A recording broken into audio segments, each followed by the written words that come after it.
ఇలా దాదాపు 10:30-11 గంటల నుంచి తనకు కళ్ళు తిరుగుడు కొంచెం బేహోష్ అయిన లెక్క తెలుస్తూ ఉంటే ఇమ్మీడియట్గా అటెండ్ చేసి తీసుకొని పోయి ఆంధ్ర మహిళా సభ హాస్పిటల్కు తీసుకుపోయి అక్కడ పోయి ఆల్రెడీ కొంచెం ట్రీట్మెంట్ ఏదో స్టార్ట్ చేసారు. వాళ్ళు స్టార్ట్ చేసిన తర్వాత అక్కడ ఉన్నటువంటి సబ్ ఇన్స్పెక్టరు ఒక అతను ఒక సిఐ కూడా ఉన్నట్టు ఇద్దరు వచ్చి అంటే సబ్ ఇన్స్పెక్టర్ మొత్తం పెట్టిందని డాక్టర్ని ఇట్లా పెట్టి ఏలు పెట్టి ఇట్లా చూపించుకుంటా మీరు ఎట్లా అడ్మిట్ చేసుకున్నారు నేను ఎట్లా తీసుకొచ్చిండ్రని. యాక్చువల్గా పోలీసు వాళ్ళు తీసుకుపోతామని చెప్పి తాసారం చేస్తున్నారు. వాళ్ళు తీసుకురాకుండా చేసి నీకు ఏదో ఒకటి కావాలనేది వాళ్ళ లోపల ఉంది. ఆయన చచ్చిపోవాలనుకుంటారో మరి వాళ్ళు ఏమనుకుంటారు, గవర్నమెంట్ ఏమనుకుంటుందో, పోలీసు వాళ్ళకు ఏమి ఇన్స్ట్రక్షన్స్ ఉన్నాయో తెలియదు కానీ ఇట్లా బెదిరించారట. బెదిరించి వాళ్ళు ఎట్లా అండి అది నడుస్తుంది కదా, డ్రిప్స్ పడుతున్నాయి కదా, ఇప్పుడు ఎట్లా తీస్తాం ఆగండి అంటే కూడా పోలీస్ ఆయన ఊడబిక్కి అక్కడ పెట్టేసి అంబులెన్స్ వేసేసి ఇక్కడ నిమ్స్కు పంపించారు.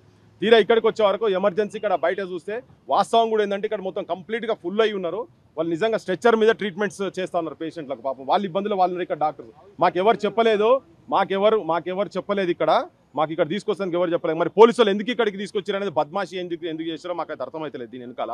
తర్వాత మేము రిక్వెస్ట్ చేసినాము, తర్వాత సూపరింటెండెంట్ గారితో కూడా మాట్లాడిన తర్వాత వాళ్ళు ఏదో ఇప్పుడు టెంపరీ అరేంజ్మెంట్ చేసిండు. ట్రీట్మెంట్ అయితే నడుస్తున్నది. ఇప్పుడు లోపలికి వెళ్ళి నేను ఇప్పుడే బయటకు వచ్చిన తనతో నేను మాట్లాడితే లేదన్నా నేను విరమించేది లేదు, దీక్ష మాత్రం ఎట్టి పరిస్థితుల్లో విరమించేది లేదు, నాకు ఏమైనా పర్వాలేదు కానీ వాళ్ళ సమస్యలు నిరుద్యోగ సమస్యలు ఏవైతే ఉన్నాయో ఆ సమస్యలు మాత్రము నేను పరిష్కారం అయ్యే వరకు నేను విరమించేది లేదు అని చెప్పని చాలా క్లియర్గా చెప్తున్నాడు తన. మేము కూడా చెప్పే ప్రయత్నం చేసినాం. ఇంట్లో కూడా బాగా ఇబ్బంది పడుతున్నారు. ఒదిక్కు వాళ్ళు కూడా బయట కూడా నిరుద్యోగులు కూడా ఇబ్బందిగానే ఉన్నారు. గవర్నమెంట్కి ఏంటంటే ముఖ్యంగా మీ తలకాయలల్లా ఏమున్నదో మాకు అర్థమైతే లేదు, తెలుస్తలేదు కానీ మీరు ఎందుకు ఈ అంశాన్ని చాలా లైట్గా తీసుకొని ఏదేమైనా పర్వాలేదు, ఒక ఆయన కూర్చున్నట్టు లేచిండు, ఇంకో ఆయన కూర్చున్నట్టు లేచిండు, ఈయన కూడా కూర్చున్నాడు లేస్తాడని చెప్పని మీరు అనుకుంటురేమో. కొద్దిగా మొండోడు జాగ్రత్తగా చూడండి. మీకు తెలుసలేదు ఎంత సెన్సిటైజ్ అవుతున్నది ఇష్యూ అనేది. మీరు ఎంత తాత్సారం చేస్తే రేపు నాకు అటువంటిది చూడాలని లేదు కానీ పిల్లలు కొంతమంది ఆవేదన ఆందోళనకు లోనవుతున్నారు. ఎక్కడేమైనా వాళ్ళు ఏమైనా చేసుకుంటారా ఏమైనా ఒక భయం ఉంది. దయచేసిన విద్యార్థులకు కూడా నిరుద్యోగులకు కూడా ఆస్పిరెంట్స్ అందరికీ దండం పెట్టి చెప్తున్నా ఏంటంటే మీరు ఎటువంటి అఘాయిత్యాలకు పాల్పడొద్దు. మీరు ప్రవళిక లెక్కనో వాళ్ళ లెక్కనో ప్రవీణ్ నాయక్ లెక్కనో ఇటువంటి మీరు అటువంటి దారి తీసుకోకండి. తెలంగాణకు సైనికులు కావాలి, తెలంగాణకు అమరులు అవసరం లేదు. చాలా మంది జరిగిపోయింది, కొట్లాడదాము. మీ గురించి కొట్లాటోళ్ళు కూడా ఉన్నారు, ఇక్కడ మాట్లాడదాం. ఇక్కడ కాకపోతే ఢిల్లీ దాకా పోదాం కానీ మీరు ఎటువంటి అఘాయిత్యాలకు పాల్పడద్దు. ముఖ్యంగా ఇంకో విషయం జడ్సన్ లోపలికి వెళ్ళి చెప్పింది ఏంటంటే అన్న ఎటువంటిది ఇది ఒక రాజకీయ రంగు దీనికి రుద్దే ప్రయత్నం చేస్తున్నారు. ఏ రాజకీయ పార్టీకి సంబంధించినటువంటి సంఘాలు కావచ్చు, విద్యార్థి సంఘాలు కావచ్చు, యువజన సంఘాలు కావచ్చు, ఇంకా ఎటువంటి వాళ్ళు అయినా కానీ బీఆర్ఎస్ అయినా పర్వాలేదు, బీజేపీ అయినా ఎవరు కూడా దయచేసి నా దగ్గరికి రావద్దు అని చెప్పి చాలా క్లియర్గా చెప్తున్నాడు తన మాటగా నేను కూడా చెప్తా ఉన్నా. మీరందరూ వచ్చేవరకు ఏంటంటే ఇది ఒక రాజకీయ రంగు పులిమి, దీనికి ఇదంతా ప్రేరేపితమైంది, ఇది ఒక టైలర్డ్ మూవ్మెంట్ అనే లెక్కలు తీసుకోపోతుంది కాబట్టి కాదు. ఇది స్వచ్ఛందంగా చేస్తున్నటువంటిది. ఏ రాజకీయ పార్టీ కానీ దేనికి సంబంధం లేకుండా కేవలం నిరుద్యోగులకు సంబంధించిన డిమాండ్స్ ఏవైతున్నాయో ఆ డిమాండ్స్ ఇప్పటికే చాలా జనాలకు కూడా వెళ్ళిపోయినాయి. వాళ్ళ డిమాండ్స్ నెరవేరే వరకు ఈయన అట్లే కూర్చుంటా అని చెప్పని భీష్మించుకొని కూర్చుని ఇప్పటిదాకా కూడా ఏ ప్రభుత్వం తరపు వెళ్ళి కనీసం చర్చలు జరిపినటువంటి పాపన పోలేదు. అంటే బక్కాసేట్ జడ్సన్ చనిపోవాలన్నా మీ ఉద్దేశం? అంటే ప్రభుత్వానికి తలనొప్పి పోతుంది అనుకుంటుర్రా? జడ్సన్ కాకపోతే జడ్సన్ రూపంలో 100 మంది బయటకు వస్తారు. గవర్నమెంట్కి చెప్పదలుచుకున్నాము, ముఖ్యమంత్రి కావచ్చు, మంత్రి మండలికి చెప్పదలుచుకున్నాము. చాలా మంది ఇలా బయట ఉన్నారు. ఈ దాకా ఇప్పుడు పోలీస్ ప్రహారం అంటే ఇప్పుడు మీరు వచ్చినప్పుడు కూడా ఇక్కడికి వచ్చే వరకు బటాలియన్లు మీరు పోలీసు ఇనుప పాదాలతో ఎంత తొక్కాలనే ప్రయత్నం చేస్తే ఇది అంత రివర్స్ అవుతుంది. ఈ తెలంగాణ నేల, తెలంగాణ గడ్డ ఎన్నో ఉద్యమాలు చూసినాయి. నీ అసంటోలను నీ బాబులను జేజమ్మలు చాలామంది చూస్తున్నారు ఇక్కడ. సో మీరు అంత అహంకార ధోరణికి పోతే మాత్రం ఇబ్బంది అవుతుంది.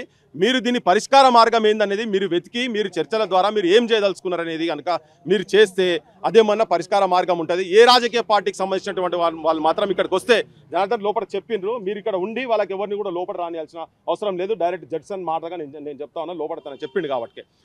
సో దీన్ని ఏ రాజకీయ పార్టీకి మీకు కూడా చెప్తున్నా, మీరు వచ్చే వరకు దీనికి 100% నిజాయితీగా వాస్తవికంగా జరుగుతున్నటువంటి ఉద్యమానికి ఈ ఉన్నటువంటి అధికార పార్టీ రంగులు రుద్దే ప్రయత్నం చేస్తున్నది. మీరు కూడా దీన్ని వాడుకునే ప్రయత్నం చేస్తున్నారు. ఒకవేళ మీకు నిజంగా కూడా జడ్సన్ ప్రాణం మీద కావచ్చు, లేకపోతే ఈ నిరుద్యోగులకు ఉద్యోగాలు రావాలని మీకు నిజంగా అనుకుంటేది ఉంటే మీ ఎమ్మెల్యేలు అందరూ పోయి అసెంబ్లీలో కూర్చుంటారా, లేకపోతే రోడ్ల మీద పడి మీరు ధర్నాలు చేయండి. ఎక్కడన్నా పోయి కలెక్టర్ ఆఫీస్లో ముంగడ మీరు మీ పార్టీ నెట్వర్క్ ఉన్నది కదా, వాళ్ళకి సంఘీభావంగా మీరు బయట పోయి మీరు లొల్లి చేయండి. ఈ ఇష్యూ వెంటనే పరిష్కరింపబడాలి. జడ్సన్ను వెంటనే వచ్చి ఒక టీం వచ్చి మాట్లాడాలని చెప్పి మీరు ఆ ప్రెషర్ క్రియేట్ చేయండి. బీజేపీలో అయినా ఇక్కడికి వచ్చి మీరు పరామర్శించి దీంట్లోకి వచ్చి సందులే సాడమియాల లెక్క మీరు ఇక్కడికి వచ్చి ఈ ఉద్యమాలలో మీరు భాగస్వామ్యం చేస్తే అది ఇంకో తిరగబోతుందని చెప్పి వీళ్ళందరికీ మనవి చేయదలుచుకున్నాను.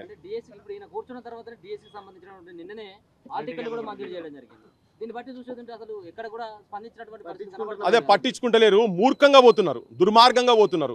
ఒక పైశాచిక పాలన గత 10 ఏళ్ళు నడుస్తేనే ఒక నిమిషం ఈ 10 సంవత్సరాలకెళ్ళి ఇయ్యలేదు. ఒకటి మామూలు వ్యక్తి ఇక్కడ నిలబడేదో పేషెంట్ గురించి అని వచ్చినటువంటి వ్యక్తి 10 సంవత్సరాల నుంచి ఇయ్యలేదు, ఏసీ ఇబ్బంది పెడుతున్నాడని చెప్పని ఇక్కడ జనం లోపల కూడా వస్తున్నారు.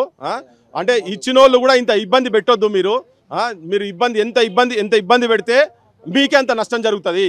ఎందుకంటే మీరే చెప్పిండ్రు, మీరే మొట్టమొదటి తీర్మానంలో క్యాబినెట్ తీర్మానంలో పాస్ చేస్తాం మేము ఏంటంటే 25,000 డిఎస్సి పోస్టులు మీరు చేస్తామని మీరే ప్రామిస్ చేశారు. ఇప్పుడు చాలా క్యాబినెట్ మీటింగ్లు అయిపోయినాయి కానీ ఇప్పటిదాకా నెరవేరలేదు. మీరే చెప్పి రెండు నెలలు పుస్తకాలు మీరు పక్కకు పెట్టి మీరు మా కార్యకర్తల లెక్క మీరు తిరగండి, మా ప్రభుత్వం రానియనని కాంగ్రెస్ వాళ్ళు దండం పెట్టి గదమ పట్టుకొని బతిలాడితే నిరుద్యోగ యువకులు మొత్తం మా జనార్దన్ నేత చాలా మా టీమ్స్ అని పోయి ఊర్ల పంట పోయి మీ బస్సు యాత్రలు చేసి ఓట్లేపించారు. జనం దండం పెట్టి కాళ్ళు మొక్కి ఓట్లేపించారు. ఈసారి వేయండి అని చెప్పని మీరు అన్ని ప్రామిసులు మేము వచ్చినాక మేము అన్ని సర్వ విధాలు మీరు ఎట్లా అంటే అట్లా మేము చేస్తామన్న తర్వాత మీరు అట్లీస్ట్ నెగోషియేషన్ జరగాలి కదా. మీకున్న ఇబ్బంది లేదు. 1:100 తీస్తామని చెప్పి గ్రూప్ 1లో మీరే చెప్పారు, ఇలా 1:50 చేసిండ్రు.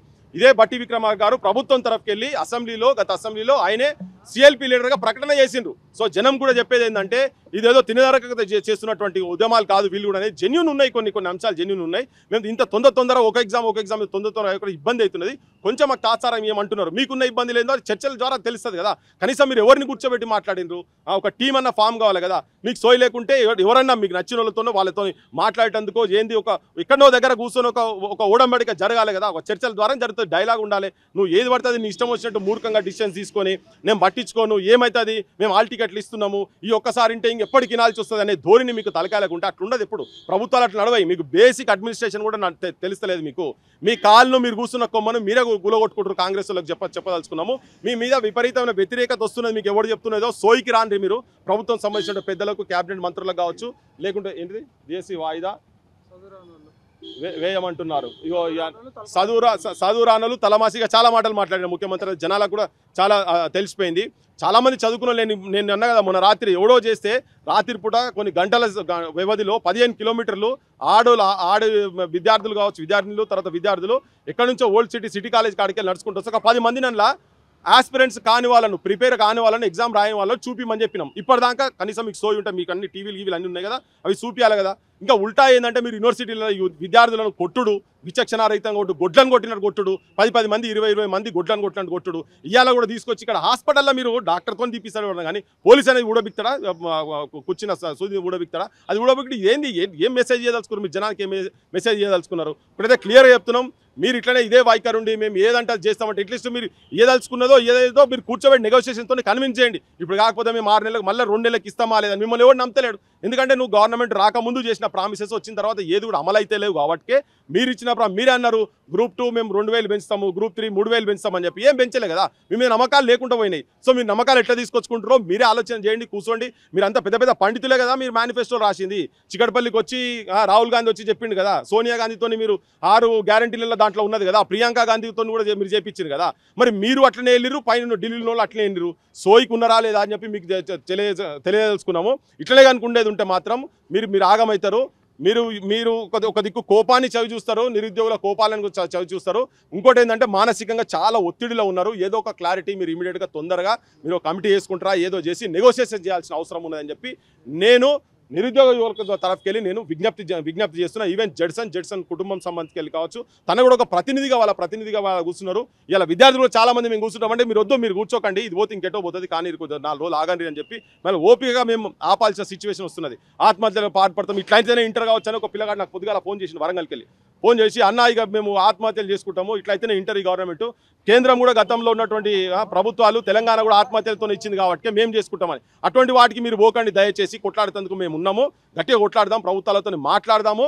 మీరేంటంటే మీరు జిద్దుకు మీరు పంతానికి పోకండి, మీరు అహంకారానికి పోకండి. కేసీఆర్ లెక్క మీరు కూడా అట్లనే రెప్లికా లెక్క అయిదామని అనుకుంటే మాత్రం బూడిదలో కలిసిపోతారని చెప్పదలుచుకున్నాం మీకు. పోలీసుల తీరు చూస్తే ఎట్లా అనిపిస్తుంది? పోలీసులు మోహరించారు, మఫ్తీలో కూడా పోలీసులు తిరుగుతారు, నిరుద్యోగులను లోపల రానిచ్చే పరిస్థితి లేదు. అదే అన్ని పిచ్చి చేష్టలు వాళ్ళకి ఏంటంటే నాశనకాలం పుట్టినట్టున్నది, మెదడు పనిచేస్తలేదు ఎవరికి. పోలీసులతో కాదు, మీరు నెగోషియేషన్స్ తోటి జరగాలి. ఇక్కడ అంతర్రాష్ట్ర క్రిమినల్ ఏమన్నా టెర్రరిస్ట్లా, బందిపోట్ల, ఆ బందిపోట్లనే ఊహాగానాలు ఉన్నారేమో, అందుకే యూనివర్సిటీలు అట్లా బడి ఇట్లా పెట్టి ఇట్లా గుద్దుడు. ఇది ఏం గుద్దుడు? ఎల్ కొడుక, ఎం కొడుక, ఏం భాషలే ఈ యూనివర్సిటీలలో మాట్లాడే భాషలా? మీరు ఎక్కడో దగ్గర హోం మంత్రిగా మీరే ఉన్నారు, ముఖ్యమంత్రి గారు, మీరు ఏమైనా ఇన్స్ట్రక్షన్స్ ఇస్తున్నారేమో అని మాకైతే డౌట్ ఉన్నది. ఇన్స్ట్రక్షన్స్ ఇవ్వకపోతే మీరు చెప్పండి. ఇది ఒక మంచి కార్డియల్ వాతావరణం క్రియేట్ చేయండి. మీరు పోలీస్ పాలన, పోలీస్ రాజ్యము, ఇనుప బూట్లతో తొక్కుతాము, లాఠీ దెబ్బలతో తలకాయలు వలగొడతాము, ఇవన్నీ అనుకుంటా పోతే ఇటువంటి వాళ్ళు, అదే చెప్పిన ఇంతకుముందు, ఇటువంటి వాళ్ళు చాలా మందిని చూసినాము. మీ పప్పులేమి ఇక్కడ ఉడికే పరిస్థితి లేవు. పోలీసు ప్రహారాల మధ్యలో మీరు కనుక పాలన నడిపితే మీది ప్రజాపాలన అనబడదు, ప్రజాస్వామిక పాలన అనబడదు. మీరు ఉట్టిగా రాజ్యాంగం బుక్కు చేతులు పట్టుకొని పోజులు కొట్టుకుంటా బొమ్మలు తిరిగి ప్రమాణ స్వీకారం చేసేటప్పుడు ప్రజాపాలన అని చెప్పని ప్రజాస్వామిక ప్రజాపాలన అని పెద్ద పెద్ద బోర్డులు పెట్టుకున్నాడు కాదు మీరు చేసేది. మీ పాలనను చూపించాలి అటువంటిది. అందుకనే పోలీసులు కాదు, వీళ్ళు చెప్తే ఎవరు చెప్తే వింటారు, ఏం మాటలు చెప్తే వింటారు, ఏం ప్రామిసెస్ చేస్తారు ఏందనేది మీరు నెగోషియేషన్స్ ద్వారా, చర్చల ద్వారా జరగాల్సిన అవసరం ఉన్నది. దాన్ని వెంటనే మీరు పూనుకోవాల్సిన అవసరం ఉన్నది. లేకుంటే మాత్రం ఇది ఇక్కడితో ఆగే సిచ్యువేషన్ మాత్రం కనబడతలేదు. తస్మాత్ జాగ్రత్త.